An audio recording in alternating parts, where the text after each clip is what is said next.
My name's Sean McAllister with McAllister Garfield, and I'm an attorney that specializes in the regulatory regime of cannabis law and putting that into the context of important and large business transactions. When entrepreneurs come to me and say, what's the most important thing I need to understand?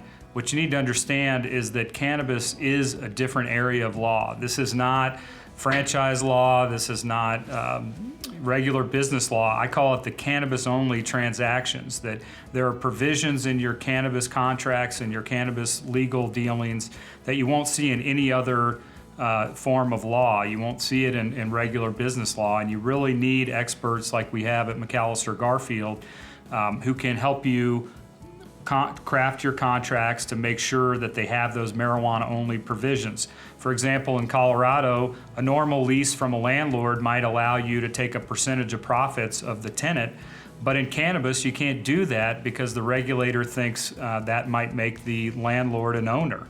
And so you need a lease that has very specific provisions to prevent the landlord from ending up being a licensed owner of a cannabis business. And that's just one example of many areas where you have to have a cannabis regulatory specialist with a business background doing these transactions. Otherwise, you could find yourself in hot water.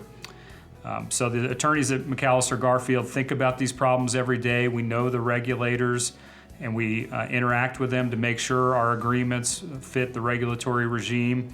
And we're pioneers in that, in structuring deals to make sure we both satisfy the regulatory structure and also help our clients achieve their goals.